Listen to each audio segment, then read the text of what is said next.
What is the trailer that just came out?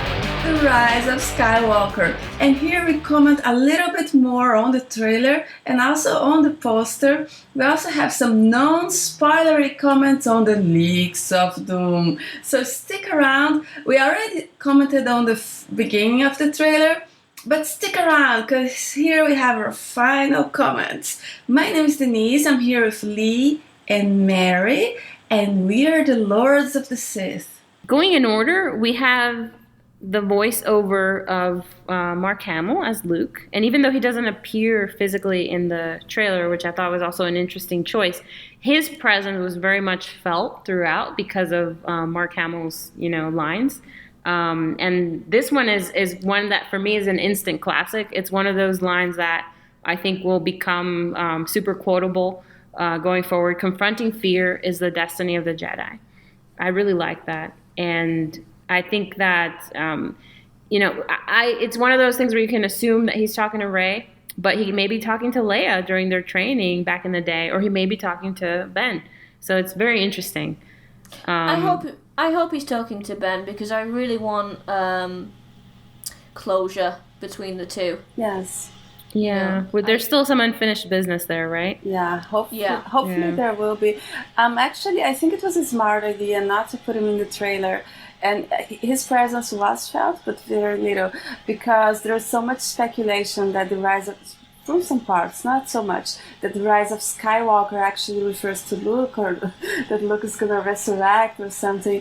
And I think it's if he had been more present in the trailer, it could raise false expectations. So I think it was a smart idea. Yeah, I thought they incorporated him well, so that that Luke's still very much a part of it, but he doesn't. It doesn't risk kind of him becoming the focus of it. Exactly, and especially because it's the rise of Skywalker, and he's the only one that actually has that last name up until now. So it's it was a good move. Yes. I agree. Me too. All right, moving on. We have this shot of Finn on these horses. What are they called again? Oh my god. I can't remember their names, but I love this. I can't tell if that's Poe in the background on one of them as well. Poe, yeah. Yeah. And there's... But I love the... Jannah. I can't wait to learn more about her. She looks awesome. And BB-8 rolling to keep up with the horses. I don't understand how they're breathing if they're in some atmosphere at night, but it looks like... also, it looks like they're on the First Order cruiser, and maybe the First Order is going against the Imperial force. Maybe, I don't know. Well, you see Chewie and Finn and Poe like in the Star Destroyers shooting all the stormtroopers. So I'm wondering if it's maybe the First Order have joined the Empire, and Pride and Hux have taken over to join Could be Palpatine. But they're on this First Order thing, so and I'm not sure about the physics of it, right? I know Star Wars is a little crazy, but you see the ships rising up from the ground, earlier, which I'm really excited about. So I'm guessing the horses jumped on then. That's possible as it's rising. Yeah. Everything looks gorgeous, by the way. That's one thing that was just so striking about how the scenes are just so visually striking, and the motion is captured so well. Like, you can see these action shots just look fantastic. I'm really excited about the visual beauty of it, which is something I wanted to see more of in TFA, because there were lots of very beautiful scenes, but there weren't so many kind of breather scenes or environment kind of interacting with the environment. But here we see a lot of environmental, weather-related things, and like the water. And, in that sense, it kind of picks up where TLJ left off, because TLJ did that very beautifully. I also really like how it's not spaceships this time. I also, there's just something unique about using the live animals against, kind of brings up, the nomads against the superior technological enemy. Mm-hmm. If you know what I mean. I really like it. It's just awesome. Like David and Goliath, right? It feels like, oh my god, they don't stand a chance. Like Ewoks in Empire. Yeah. I love them when you're I was a into kid, that, come I on. mean, whatever. But I think the Ewoks is a cute idea. These I agree. lesser technology. It's a cute idea, maybe poorly executed, but this is the same idea, but looks badass. So I think everybody's gonna like it. I think I've just come up with a good comparison. A good comparison would be Avatar. When they're riding their space horses against the humans' machines. Mm-hmm. But I really like the fact that they're doing it in Star Wars too. It's a very awesome scene in Avatar. I don't really like that movie, but that part is cool. Next we come to Reylo. Oh my god, when I saw this shot for the first time, I thought that was literally the ending of the movie. I thought, oh my god, have they just spoiled the ending? But then, no, I don't think they have. I think fantastic. You mean them crushing the statue? No, before that shot of them in the throne room, the Death Star, the wreckage of the Death Star. Oh, okay. And they're kind of squared off. They're having their lovers tiff, I think it's the end, not the end, but it's like in the final sequences and everything. And no, I don't think so. I think it's going to be after their duel on the Death Star. And I think that's when they finally realize that Palpatine's still alive, because you see that shot of Rey in that white room, I think it is, and once I think they'll manage to break out of it, and I think they'll come back to this place, and that's when they realize that there's a bigger threat out there. I think her face is too hopeful and almost in love. I think it's pretty much more towards the end. I think. Ooh. I just have to point out. I mean the Reylo yin yang, mystique is here in full force, because you have Rey in white, Kylo in black, and they're on opposite sides facing each other. And there's that connection to the OT, kind of bringing it all full circle. It's reminiscent of Darth Vader and Luke, Luke trying to persuade his father to come back to the light. It's just so beautiful. You're right, Lee, because it's interesting how juxtaposed they are, because Kylo's in black and yet he's standing in the light. Reylo is in white and yet she's standing in the dark. So again, it brings gorgeous. It brings up the yin yang, and I think it also brings up the conflict inside them. Rey is probably tempted by the dark, Kylo is still tempted by the light, but they're going to come together. Yeah, but they have that flashing lights, which is the same flashing light when we have Rey alone, in front of Palpatine. So I think it's the same, and I think it's the end. But the way he looks at her and she looks at him, I know some people don't actually get it, but I think it's very clearly romantic. Yeah. Yeah. Do you think that's the scene just before they kiss? I don't know. Maybe. Yeah, maybe that's not the ending. Yeah, I agree with you. I'm thinking actually of the other one. That could be the halfway before they start working together. Yeah, but but he's very calm. His body language is very calm, and we can see that they're kind of understanding each other. Yeah. Yeah, that's beautiful. Oh my god. I never thought we'd get this, guys. Wow. Come on. It's so beautiful. Oh my god. If this is how they're treating us to all the Reylo goodness, I pray that we'll get some awesome Reylo-tastic scenes with Kylo being redeemed and them being together at the end, alive and well, and off on their own adventure. And I will die if that happens. I think we will get some Reylo very clearly romantic scenes. I was thinking the other day that maybe they're releasing The Mandalorian now, a few weeks before the movie, because The Mandalorian is more gritty war stuff, for the people who like that stuff, so that they're not going to be disappointed with 9. I don't know if my theory makes any sense. I'm excited for The Mandalorian, but I just think that maybe the idea is, and maybe it's going to be more Reylo when we get closer to the movie, the marketing. I like that theory, Denise. I like it a lot.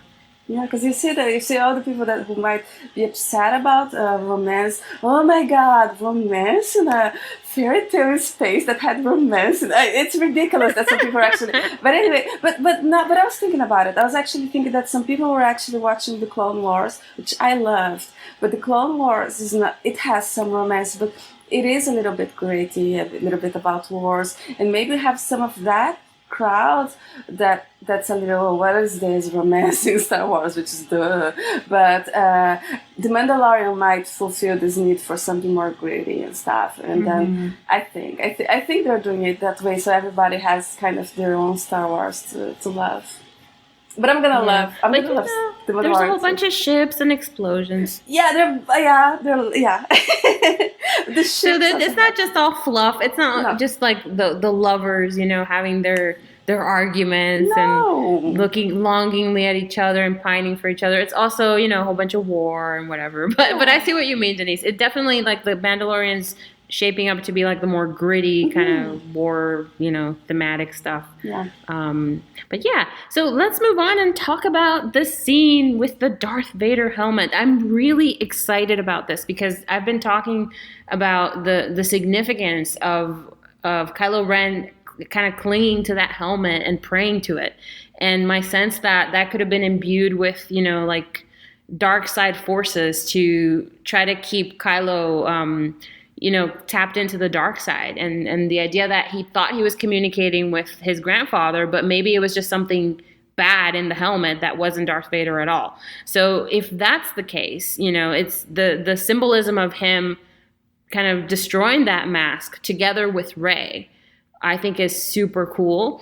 And aside from that, it was pointed out to me that when you look carefully at that scene, you can see that once they kind of knock down that helmet, Kylo immediately clutches his helmet, like he brings his hand to his head.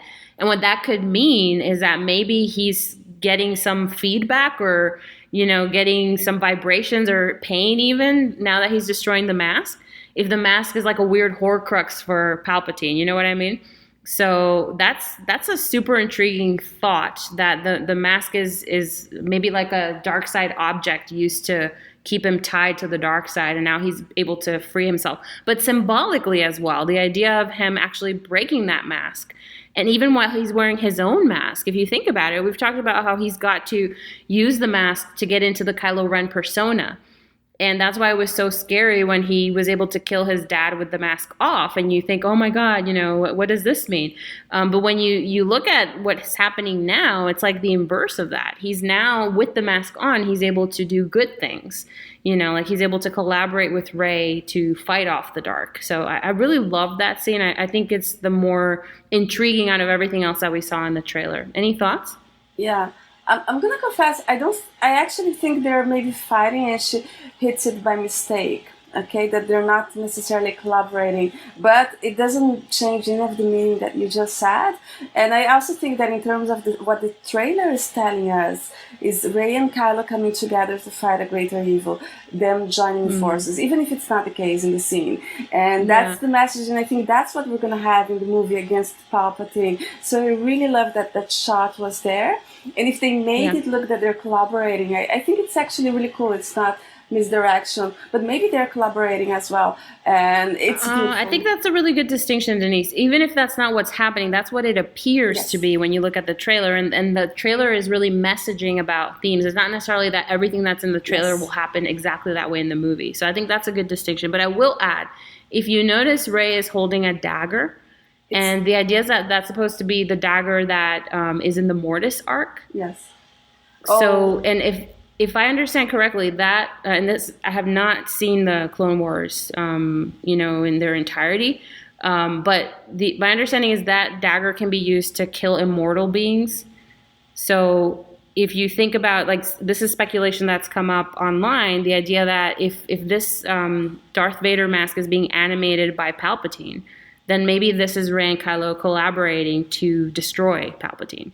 So I see what you mean. Maybe it's them fighting each other and by accident they're breaking this, but I think more along the lines of they're actually teaming up to destroy this thing together. So it's kind of like Harry Potter, where they go on the adventure to destroy Horcruxes. Exactly. Yeah. The dagger, it's actually very interesting. It's actually in the leaks, and what they have in the leaks about the dagger is actually super interesting. I'm not going to talk about them now because I don't want to be spoilery if it's a real spoiler, but I talked about it in the previous episode. And I'm really happy to see the dagger. It was something that I was excited about. Yeah, as soon as I realized it was there, I thought of you, Denise. I was like, yay, the dagger, it sounds super cool. Sith relics. Yeah, but regardless, I think what you said is spot on. I mean, regardless of what is actually happening in the scene, the symbolism of it, the way that it connects with the themes of Kylo Ren's struggle to find his own identity in the face of this legacy and his whatever he was told by Snoke or whoever it was, about his grandfather, and it being obviously not true, and his clinging to this Darth Vader persona. The visual of him destroying the mask is so powerful, and especially because he's wearing his own mask. It's like I expect that he's going to just reach out and take it off, and then we won't see it again, but we'll see. And this also ties in with the poster where the visual of the mask where you see how the mask is cracked, like he's repaired it. But, those red cracks, eventually the mask is going to have to crumble again. So I think it's all beautifully tied in together. And I'm really happy that we're exploring that thread of Kylo's story that was not picked up in TLJ. So it's really definitely coming full circle again. Another thing I'll mention is, the Praetorian throwdown, the Reylo-tastic throwdown was like most people's favorite part of TLJ.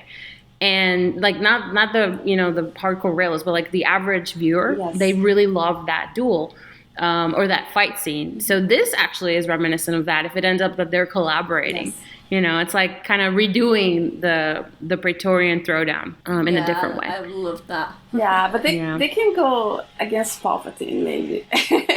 But the people really like them teaming up together, and working together. Yeah.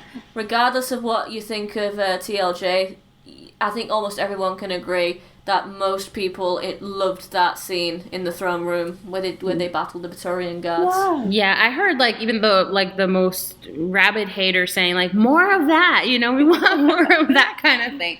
So people really, it was a crowd pleaser. It was beautifully shot, and it was just awesome to see them set aside their differences and collaborate so well in that moment. So it makes perfect sense that JJ would want to bring back an element of that in 9. And maybe outdo it. Yeah. So next we have Back to the Resistance. And by the way, I wanted to mention, I really liked how things are interposed in this trailer, that we have cutbacks between the Force plot and the Resistance plot, but it doesn't seem super abrupt. It seems like I'm not disappointed when we cut away from the Reylo thing to go back to the Resistance, because it's exciting to try to get glimpses of what's going on, and also because it's flowing very well into each other. So I really liked I thought the trailer was well paced in that way. Cutting from one plot to the other. I'm hoping that's what we're gonna get in the movie, because it sounds like the Resistance stuff is gonna be super interesting. If the sets are awesome, the shapes are awesome, and I think we're gonna be excited about the Resistance plot. So it's because unfortunately the Resistance plot in TLJ. It wasn't, but anyways, it was kind of when I rewatched it, I fast forwarded, so I'm thinking in this movie it's not going to be like that. Yeah. Yeah. So we have the horses again, you guys, and they're actually on the ship, they're on the Star Destroyer. That is very interesting. I don't know, but okay. Yeah, it looks cool. I love it, and I think I'm really excited to see where it goes. I'm wondering whether they're I think it's leading up to that scene where Poe, Chewbacca, and Finn are shooting the stormtroopers in the ship. So I'm wondering if they're trying to find a way to break into the Star Destroyer there. Yeah, I think it looks really cool. I thought that's what you were talking about before, because I'm not following the order here.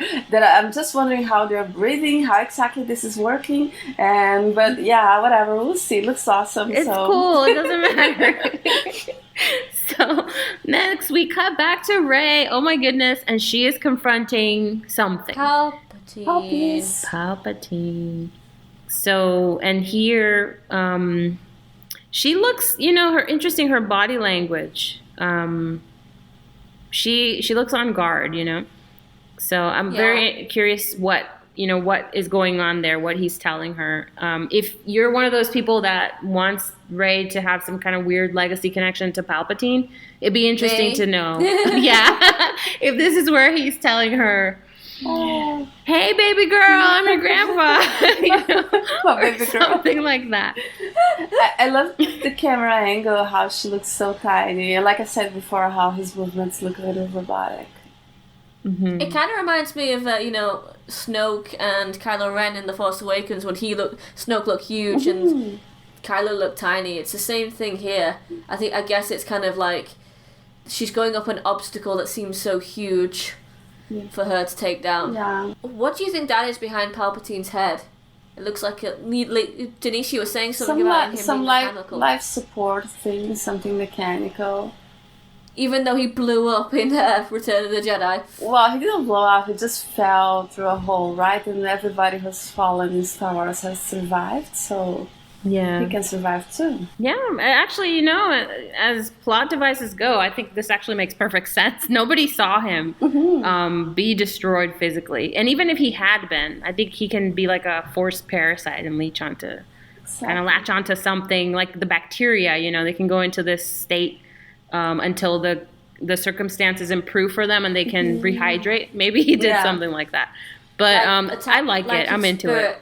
Maybe like his spirit attaching to like dark objects like Darth Vader's helmet and feeding like information to someone like Kylo Ren. It's funny because when they resurrected Darth Maul in the Clone Wars, lots of people complained about that because it was going against the canon, right? Because if Darth Maul survived, how come Palpatine didn't survive? And now they're fixing it because Palpatine also survived, guys. Yeah, the Darth Maul thing is way more unlikely for me than the Palpatine thing. Yeah, same. I mean, I think that was originally like, from what I remember, because I remember reading like, when Legends was canon, I remember reading a non-canon story in the Star Wars in Tales of Star Wars comics, and it had a story where Darth Maul comes back with the very same mechanical legs from the Clone Wars and tries to kidnap a young Luke, and Obi-Wan has to stop him, and yet they ended up taking that and making it canon. So. But I think it was because the Phantom Menace was going to be re-released in 3D and they wanted people to they wanted to get people ready for it, putting back Darth Maul. But it has a wonderful art. That was way before they released the Phantom Menace in 3D. Yeah, no, but in the Clone Wars, it was right near the 3D release. But... maybe the concept has probably always been there. Yeah, the concept might have always been there. It was a little silly, but he ended up having a really awesome arc, so I'm glad they resurrected him. And yeah. All right, guys, so moving on, we have that shot of Rey with the lightsaber, and she looks so epic and heroic. She looks amazing. And then we have that voiceover. We hear Luke saying, "The Force will be with you," and then that line is completed by Leia's voice saying, "Always." And that's another part where I got the feels, punched in the stomach by the feels, because it was so beautiful. And I don't know, it's just such a nice way to, again, bring everything full circle. Any thoughts on that? I wonder if that line, because we see Rey hugging Leia and Rey crying, I'm wondering if, this is going to be sad, but I'm wondering if Leia tells Rey that she is dying. She has a death, and maybe I don't necessarily think it's a scene, just the thing from the lines. I'm wondering if Rey or even Kylo hears both Luke and Leia say, "The Force will be with you always," and that'll be kind of like the confirmation of Leia's death. She's a Force ghost now. Maybe. I like how hopeful it is, and how she's like, he has that, she looks like she has that, her smile brightens, not so much, but she's like, she has this little smile and hope, and it ends in a very hopeful tone.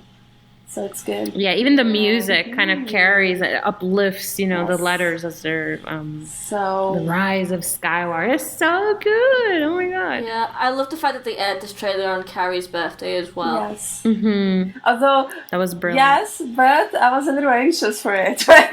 Yes, I liked it, but on the other hand, it seems like it was like because people had been announcing them for weeks. Like, where's the trailer? Where's the trailer? But it's okay. It was worth the wait, in my opinion. I mean, I really, I'm more hopeful than I have been in a long time that things are going to work out in 9. And in the sense that I was worried about how they were going to integrate, this story with the larger story of the Skywalker saga. Mm-hmm. But as soon as they announced the title, like, I was like, oh my God, Skywalker Rising, that's fantastic. And the trailer just really kind of reinforced that for me. I really like how they honored, the other aspects of the story and the past. So I'm really, really excited about it. Yeah, I'm excited about it. Can I just make a comment on the leaks? Not going into the leaks, because some people were worried about the leaks. Don't go read the leaks, by the way. If you haven't read it, don't read them. And what happens with the leaks is that they pointed lots of plot points and things. And lots of these are in the trailer. However, the problem is that if you had said, things that are going to be in the Star Wars and made a list, but he was saying the whole plot, and he made lots of assumptions that don't make sense. They don't really connect with the tone. The tone of the trailer is hopeful. It's about hope. It's about something good. And the way he said it, it sounds something bleak and tragic and kind of boring, really. Maybe because we don't have the nuance and the thing. So if people were worried about the leaks because he has some bleak predictions, these bleak predictions don't match the title, The Rise of Skywalker, and the tone of the trailer that's hopeful.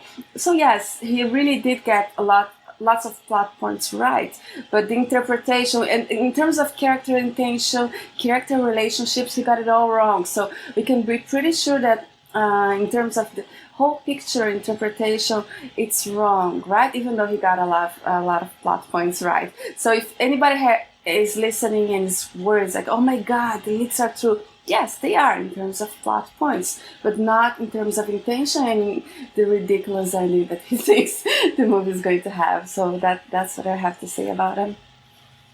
Okay. I'm very intrigued now because I haven't actually read those leaks, and I'll take your advice because I remember you told me you actually had gone into TFA fully spoiled already, like you knew everything that was going to happen having read leaks, and you kind of regretted it at one point.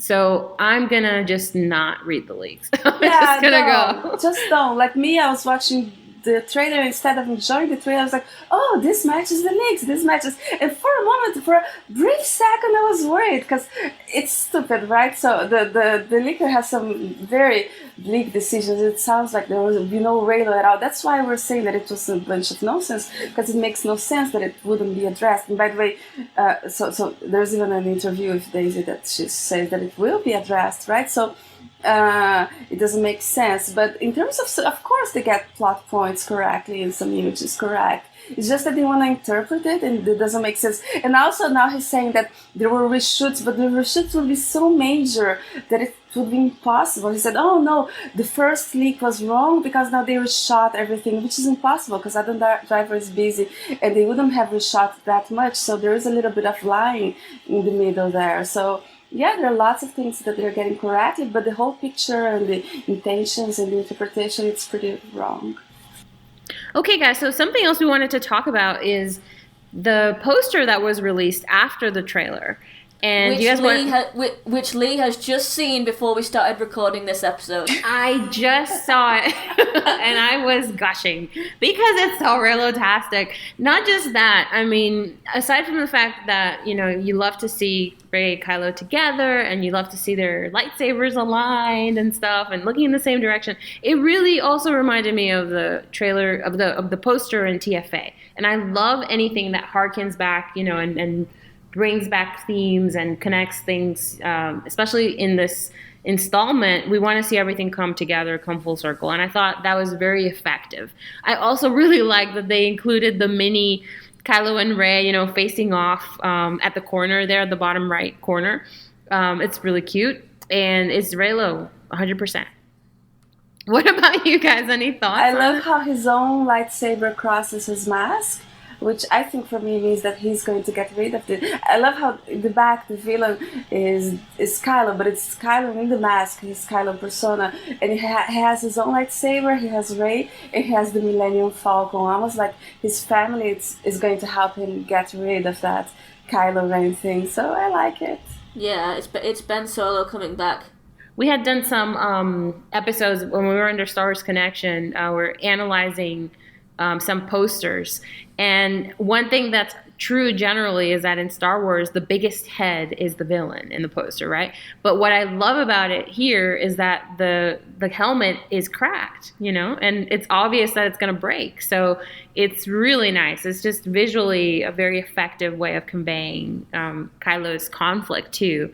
And I don't know, it's just really nice again where you see Rey is taking almost like a protective stance and she's in front of Kylo. We saw some of that with the TLJ marketing too, where it's almost like she's taking a protective stance in front of him. That's really nice. And their lightsabers connecting, they almost change color to blend together.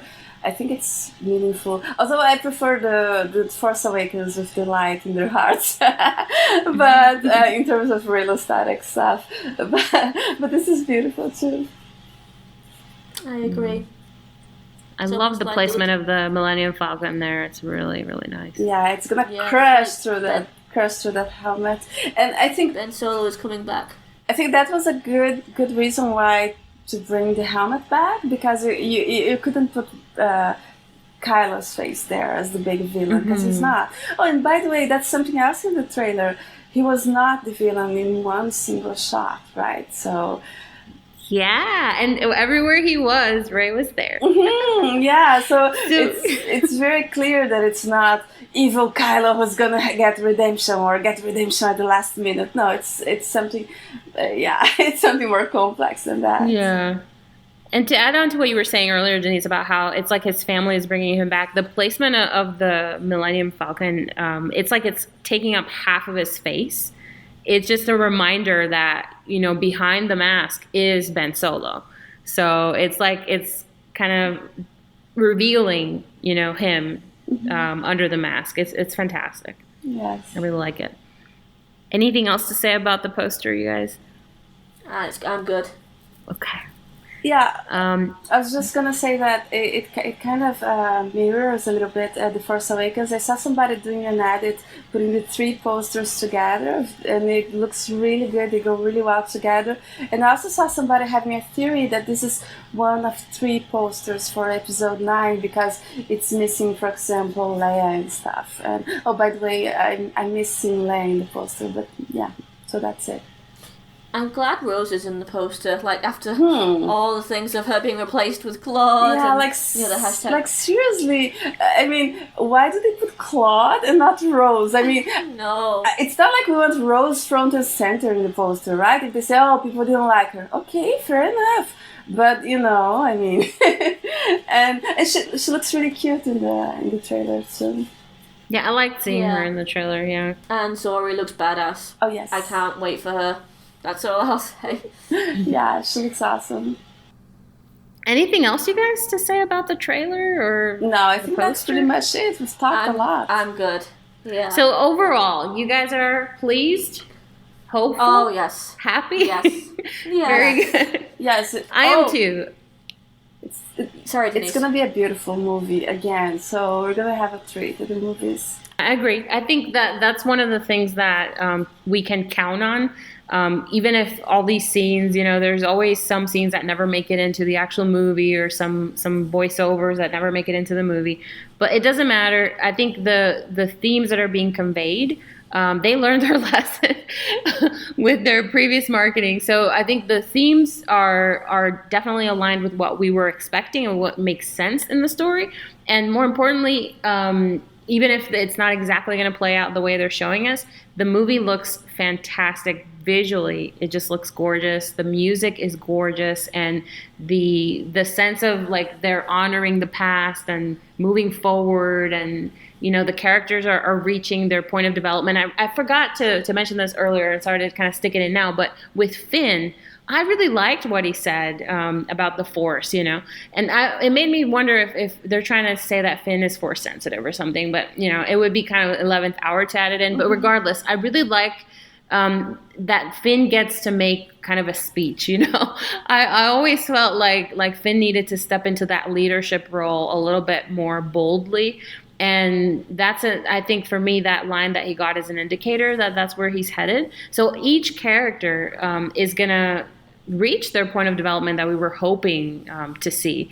So I'm really just super hopeful, encouraged, and excited. And going by the reaction online, like everybody's super happy, about what they saw.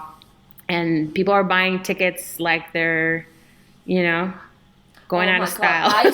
I stayed up all night for those tickets from 2:00 in the morning, so the trailer could be released all the way to 6:00. And guess what time they were released? They were released at 9:00 UK time. I could have got my beauty sleep. Oh my god! But you got your tickets.